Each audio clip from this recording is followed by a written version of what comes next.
You know what the problem with humans is? They look soft. I mean, seriously soft. When young Marcus Webb first shuffled into the Galactic Academy's orientation hall that morning, every species in attendance took one look at him and immediately filed him under harmless herbivore, possibly edible. I was there. 4th row. Trying not to laugh along with everyone else. The kid was maybe 17 solar cycles old, gangly as a Vexian swamp reed, with this mop of brown hair that stuck up in 12 different directions like he'd lost a fight with static electricity. His uniform hung off him like a deflated cargo sack, and he had this nervous habit of adjusting his glasses every 4 seconds. Glasses. In an age of ocular reconstruction surgery, this human was walking around with primitive glass discs strapped to his face. The Kraxian beside me, a hulking brute named Gormoth whose biceps had biceps, actually snorted blue vapor through his nose ridges when Marcus tripped over his own feet, climbing the stage stairs. That thing is supposed to be from a death world? Gormoth rumbled, his voice like grinding boulders. I have seen more threatening fungal infections. I couldn't exactly disagree. Earth had only joined the galactic community 3 years prior, and the rumors about their planet were absolutely wild. Carnivorous plants, microscopic organisms that could kill you, weather systems that threw frozen water from the sky, predators with teeth the size of your arm. The whole planet sounded like someone's nightmare fever dream. But looking at Marcus Webb? Yeah, not buying it. Director Velonis, a 7-foot-tall saurian with scales that shimmered purple under the lights, called the room to order with 3 sharp claps of her tail against the podium. The sound echoed like gunshots, and everyone shut up immediately. You didn't mess with Velonis. She'd personally fought in the Outer Rim Wars and had the scars to prove it. Cadets, she began, her forked tongue tasting the boff, her air between words. Welcome to your first day of advanced xenobiology and interspecies dynamics. This semester, you will be paired with a being from a different world. You will eat together, train together, and learn what makes each species unique in the grand tapestry of galactic civilization. A collective groan rippled through the assembly.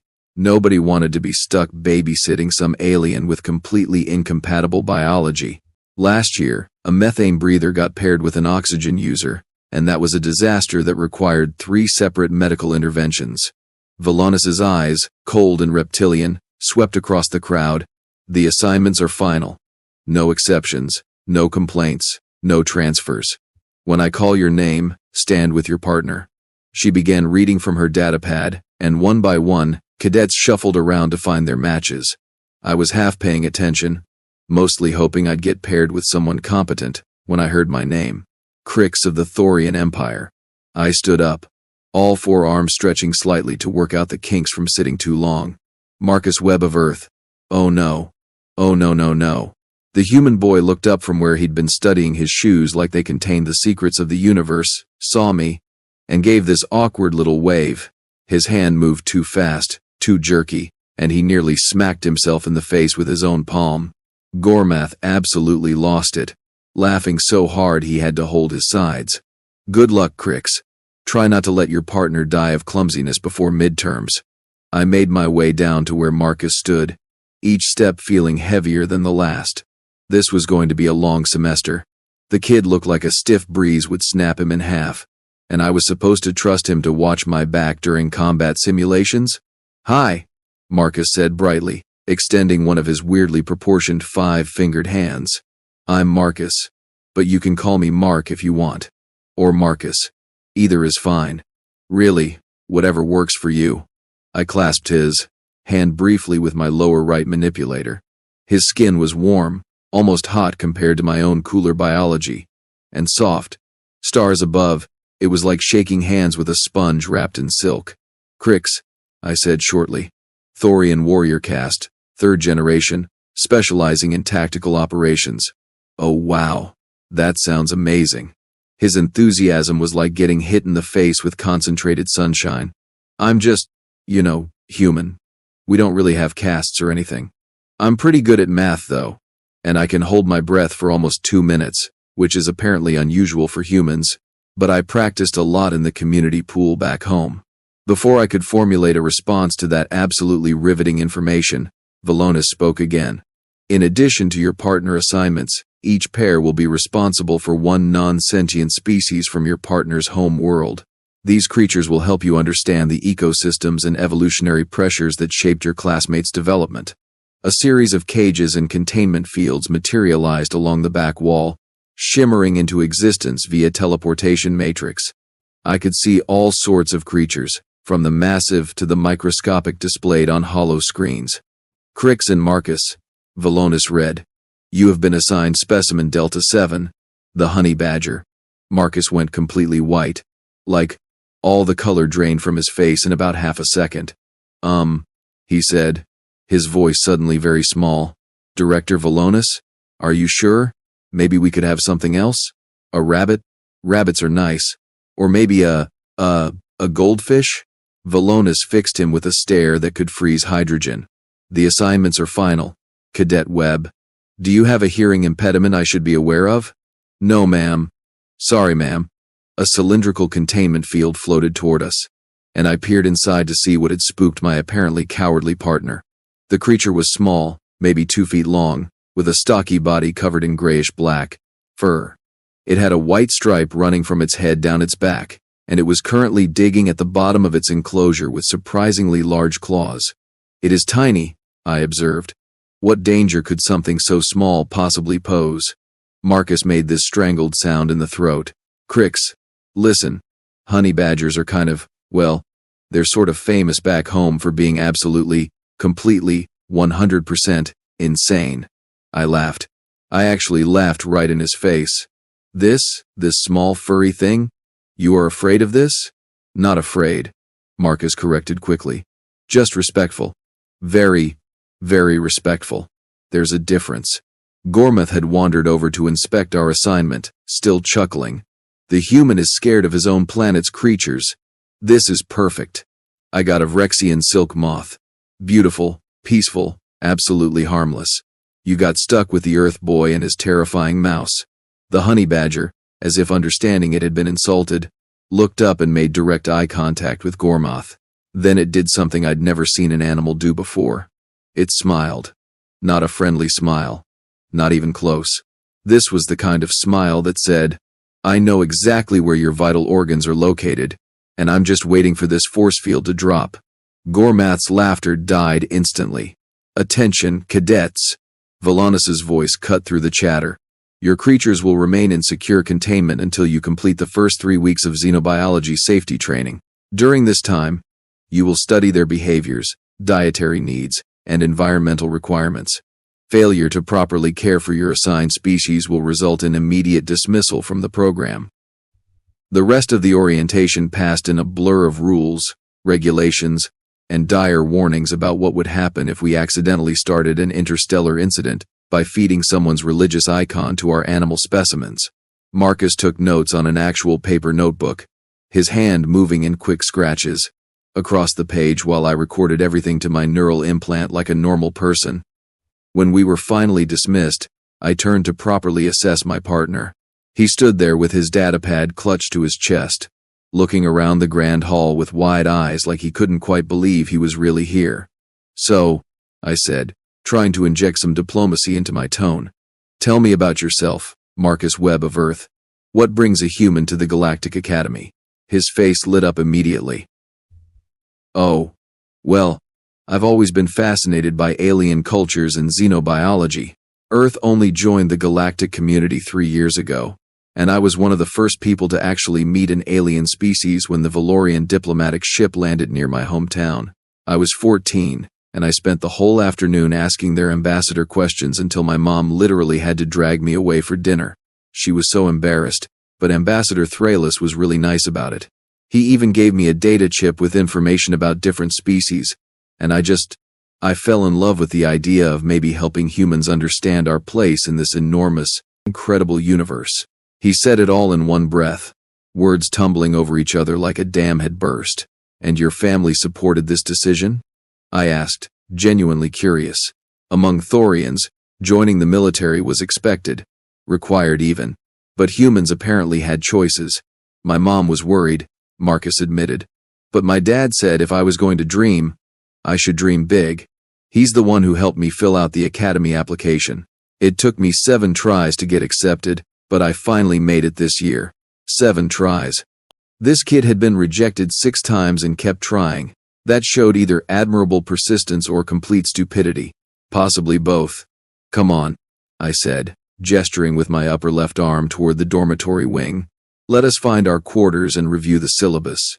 If we are going to survive this semester, we need to establish protocols, immediately. Marcus nodded enthusiastically and followed me through the winding corridors of the academy. The building itself was a marvel of architecture, built to accommodate hundreds of species with wildly different needs. Gravity shifted subtly between sections, atmospheric composition adjusted based on biosensors, and the temperature varied by sometimes 20 degrees from one hallway to the next. We ended up in a corner room that had been modified for mixed species habitation. One half maintained Thorian preferred conditions, cooler and slightly higher gravity. The other half was set for human baseline, which felt almost uncomfortably warm to me. This is amazing. Marcus dropped his bag and immediately went to the window, which looked out over the academy's central courtyard. I can see the training grounds from here. And the gardens. Oh wow, are those Plexian crystal flowers? I've only seen those in pictures. While he rattled off observations about every plant and architectural feature visible from our window, I unpacked my belongings with practiced efficiency. Weapon maintenance kit, spare uniforms, meditation crystals, protein supplements, and my family crest, which I mounted above my sleeping platform. Marcus eventually wound down and started his own unpacking, which revealed the most chaotic assortment of items I'd ever seen. Books. Actual physical books made of paper. A stuffed toy that resembled some kind of earth bear. Photographs of people I assumed were his family. A rock that seemed to serve no purpose whatsoever. And a small wooden box that he handled very carefully before placing it in the drawer beside his bed. What is in the box? I asked, unable to contain my curiosity. He flushed slightly, his skin taking on a reddish tone. Oh, it's letters. From my little sister. She made me promise to read one every week while I'm away. She's 9, and she thinks I'm going to forget about home if I'm gone too long. Something about that. Mental image. A small human child writing letters to her brother among the stars was oddly touching in a way I hadn't expected. You are close with your sibling? Yeah, Marcus said softly, a smile crossing his face. Emma's great. She wants to be an astronaut when she grows up. Which is funny because technically I'm the one actually in space now. But she says astronauts are cooler than xenobiologists. Before I could respond, the lights in our room flickered, and a chime sounded indicating an incoming message. I checked my interface while Marcus fumbled with his datapad. Attention all first-year cadets, came Valonus's voice through the communication system. Report to Training Ground 7 in 30 minutes for your initial physical assessment. Come prepared to demonstrate your species' natural capabilities. This is not optional. Marcus and I exchanged glances. His expression was nervous, mine probably skeptical. We had 30 minutes to get ready for whatever torture Valonus had planned, and based on the director's reputation, it was going to be memorable. Training Ground 7 turned out to be less of a ground and more of a gladiatorial nightmare designed by someone with serious issues.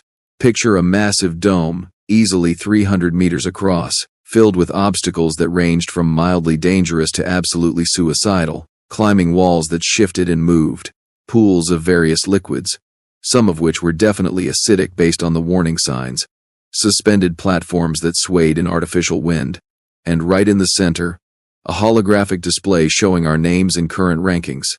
Marcus Webb and Krix were dead last. Naturally. All right, whelps, bellowed Sergeant Thrax. A Mandalorian enforcer built like a tank had mated with a larger, angrier tank. His exoskeleton gleamed under the overhead lights, and his mandibles clicked together with anticipation. Today we find out which of you belongs here, and which of you should crawl back to your nursery. Pods! The assembled cadets, about 40 of us total, stood in rough formation. Gormath was front and center, practically vibrating with eagerness. A trio of Valorian flyers hovered near the ceiling, their wings creating gentle downdrafts. A pair of aquatic Drexians stood in specialized mobility suits that kept them hydrated. And then there was Marcus, who looked like he might throw up his breakfast at any moment. First challenge. Thrax pointed at the climbing wall with one massive claw. Reach the top. Use whatever natural abilities your species possesses. Fast times get points. Falling gets you nothing except embarrassment and possibly broken bones, though medical will patch you up. He paused, his compound eyes sweeping across us. Who wants to go first? Gormath's hand shot up immediately. I will demonstrate proper Kraxian superiority, Sergeant. Good. Show these soft bodies how it's done. Gormath approached the wall with confidence that bordered on arrogance. The surface was rough, studded with holds that shifted position every few seconds. For most species, this would require careful planning and precise timing. Gormath just punched holes in the wall and climbed straight up. His species' incredible strength meant he could literally create his own handholds, and he reached the top in under 20 seconds. The display board lit up with his time, and several cadets cheered or made sounds of approval in their native languages. Acceptable, Thrax announced. Next, one by one, cadets attempted the wall. The Valorians simply flew up, which seemed like cheating but was apparently allowed. The Drexians struggled, their suits not designed for vertical climbing. A reptilian Screeth used adhesive pads on her feet to scamper up like a lizard, which was both impressive and slightly disturbing to watch.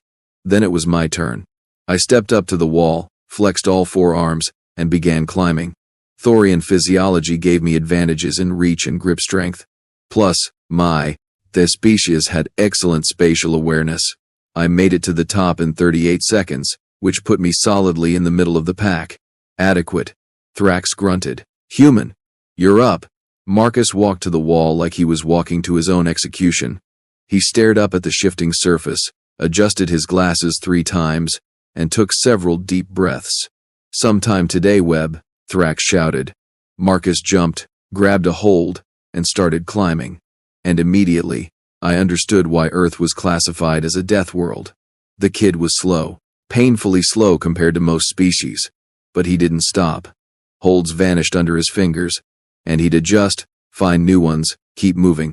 His arms started shaking around the halfway point, muscles screaming from exertion. Sweat poured down his face, dripping onto the mat below. Gormath started laughing. Look at it struggle. My grandmother climbs faster, and she has been dead for 6 years. Other cadets joined in, their various forms of laughter creating a cacophony of mockery. Marcus's face turned red, whether from embarrassment or effort I couldn't tell, but he kept climbing. His fingers slipped, and for a heart-stopping moment I thought he'd fall, but somehow he caught himself with his other hand, dangling 40 feet above the ground with nothing but determination and failing grip strength. Just drop, human, someone yelled. Save yourself the humiliation. Marcus didn't drop. He swung his legs, found a foothold, and hauled himself up. Then again, and again. His breathing was ragged. Desperate gasps that I could hear even from ground level. By the time he reached the top, nearly 4 minutes had elapsed, the longest time by far. He collapsed at the summit, chest heaving, and I felt this weird sensation in my central thorax. It took me a moment to identify it. Respect. This weak, fragile human had just shown more determination than half the cadets here. He had to have known he'd be the slowest, had to have known he'd be mocked. Did it anyway. When Marcus finally descended, using a gravity lift designed for exhausted climbers, Thrax got right in his face. 4 minutes and 17 seconds. That's pathetic, Webb. What do you have to say for yourself? Marcus, still breathing hard, straightened his shoulders. I made it to the top, Sergeant. That's what you asked for. Thrax's mandibles twitched. For a second, I thought he'd explode with anger. Instead, he made a sound that might have been a laugh. Technically correct. The best kind of correct. Take a water break before you pass out and make me fill out injury paperwork. The challenges continued throughout the afternoon. Strength tests, where Marcus lifted about 1/10 what Gormath could manage. Speed trials, where he came in second to last, barely beating one of the Drexians whose suit malfunctioned. Endurance running, where he actually did okay, finishing in the middle because apparently humans evolved to chase prey until it collapsed from exhaustion, which was both horrifying and fascinating. By the time Thrax called an end to the assessments, Marcus looked like he'd been through a war. His uniform was soaked with sweat, his hands were scraped and bleeding in several places, and he was limping slightly from where he'd twisted his ankle during the agility course. Dismissed, Thrax bellowed. Rankings will be posted tonight. Tomorrow we start actual training, and I promise you, today was the easy part. The cadets dispersed, heading toward the showers and recovery stations. I waited for Marcus, who was moving at approximately the speed of continental drift. That was brutal, he muttered, wincing with each step. I knew I'd be behind physically, but wow, that was worse than I expected. You did not quit, I pointed out. That counts for something. He gave me a tired smile. My dad always said the only real failure is not trying. I just wish trying didn't hurt this much. We made it back to our quarters, where Marcus immediately collapsed on his bed with a groan that sounded like his soul was leaving his body. I activated the medical scanner and ran it over him, checking for serious damage. Minor muscle tears, localized inflammation, elevated stress hormones, and significant dehydration, I reported. Nothing permanent. You will be extremely sore tomorrow. Great, Marcus mumbled into his pillow. Something to look forward to. I prepared a protein supplement drink and tossed it onto his bed. Drink that. Your body needs to repair itself. He cracked open one eye, saw the container, and sighed. Is it going to taste like sadness and regret? Probably. Perfect. While Marcus recovered, I reviewed the day's performance data on my interface. The rankings had indeed been posted, and as expected, we were near the bottom. But something caught my attention. There was a secondary metric listed alongside the physical scores: mental resilience, tactical thinking, and adaptability. Marcus had scored in the top 15% for those categories. The kid couldn't climb a wall without nearly dying, but his brain apparently worked just fine under pressure. Interesting. 3 weeks passed in a blur of training, classes, and slowly getting to know my bizarre human partner. Marcus turned out to be shockingly intelligent when it came to theoretical applications. Even if his body was held together with hope and stubborn refusal to accept limitations, he helped me understand quantum mechanics problems I'd been struggling with, and in return, I taught him basic combat techniques that didn't require overwhelming strength. We developed a rhythm, a partnership that actually sort of worked. Then came the day we'd all been simultaneously anticipating and dreading: Animal Introduction Day. The xenobiology lab was packed with cadets and their assigned creatures. Gormath's silk moth fluttered peacefully in its enclosure, exactly as harmless as advertised. The Valorians had some kind of crystalline bird that sang, in frequencies that made my teeth ache. The Drexians had been given an aquatic creature that looked like angry seaweed. And then there was our honey badger, Professor Kylex, a four-eyed Morvian with far too much enthusiasm for dangerous fauna, rubbed his hands together gleefully. Today, you will each interact with your specimen for the first time. Remember your training. Approach slowly, use appropriate safety equipment, and maintain respect for the creature's autonomy. One by one, containment fields were lowered under careful supervision. Most of the interactions went smoothly. Some creatures were curious, others indifferent, a few mildly agitated but manageable. Then Kylex reached our station. Ah yes, the Mellivora capensis. Fascinating species. Utterly fearless, incredibly aggressive, and possessing loose skin that allows them to twist and bite, even when grasped. He said this like he was describing a cute puppy rather than a furry nightmare. Webb, Krix, are you ready? Marcus had gone pale again. Professor, maybe we should take this slow? I've seen videos, and honey badgers are not exactly friendly. Nonsense. The best way to understand a creature is through direct interaction. Kylex pressed a button, and the containment field shimmered out of existence. For exactly 3 seconds, nothing happened. The honey badger, who we'd been required to name for our project, and had dubbed Ripley after some Earth entertainment figure, sat in her enclosure and surveyed the room with beady black eyes. She was small, compact, unremarkable. Then Gormath, who never learned when to shut his mouth, laughed. That is the legendary Earth predator? I have seen more threatening vegetation. Ripley's head snapped toward him. What happened next occurred so fast that the security cameras had to be slowed down to quarter speed for the incident report. The honey badger launched herself out of the enclosure like a furry missile. She hit the ground running, claws tearing into the synthetic flooring for traction, and made a beeline straight for Gormath. The massive Kraxian, to his credit, actually tried to defend himself, but Ripley was having absolutely none of it. She went straight for his face. Gormath screamed, a sound I didn't know Kraxians could make, as 20 pounds of pure concentrated fury attached itself to his head and started doing what honey badgers do best, which is destroying anything and everything in their path with absolutely zero regard for personal safety or common sense. Get it off. Get it off. Gormuth flailed wildly, smacking himself in the face trying to dislodge Ripley, who had latched on with claws and teeth and seemed perfectly content to ride this ride until the heat death of the universe. The lab descended into absolute chaos. Cadets scattered, knocking over equipment and each other in their panic. Kylix was shouting instructions that nobody could hear over Gormuth's continued screaming. The security alert klaxon started wailing. And Marcus, my weird, gangly human partner, did something completely insane. He ran toward the chaos. Marcus, no. I shouted, but he either didn't hear me or didn't care. He approached Gormuth and Ripley carefully, hands raised, and started talking in this low, calm voice.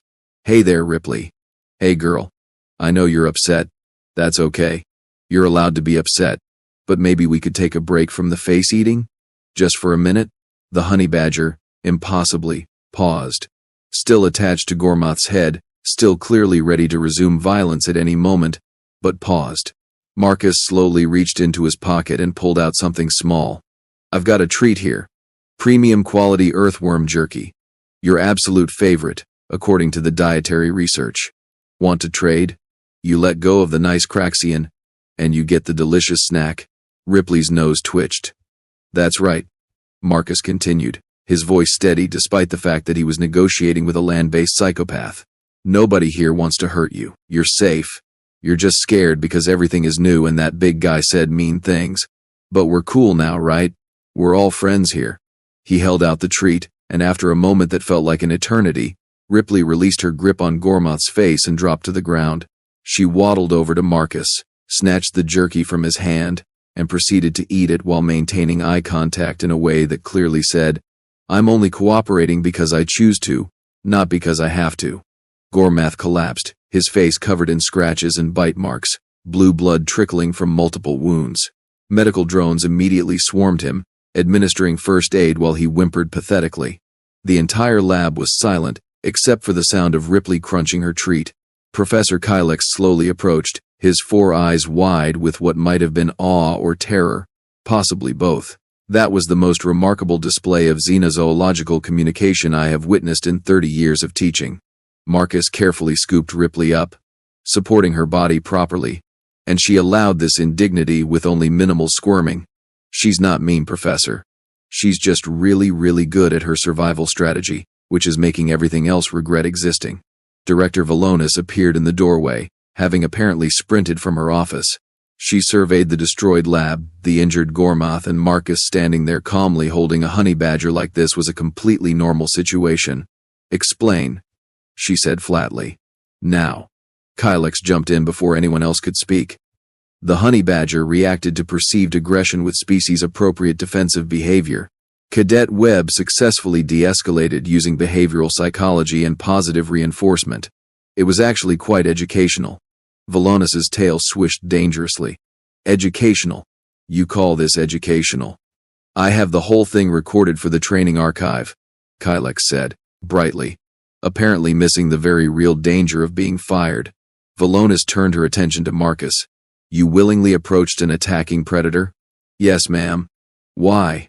Marcus shrugged, still holding Ripley, who had finished her treat and was now eyeing Vilonis with interest. Because someone needed to, and I'm the only human here. We kind of have experience with animals that are way more dangerous than they have any right to be. It's part of growing up on Earth. Vilonis stared at him for a long moment. Then, incredibly, she smiled.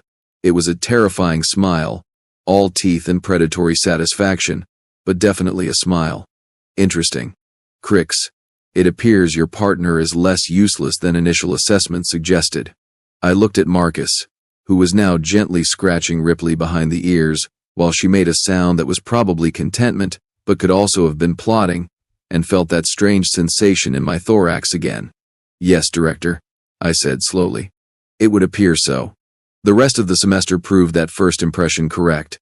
Marcus might have been physically weak by galactic standards, might have struggled with every combat drill and strength test, might have finished last in almost every athletic competition.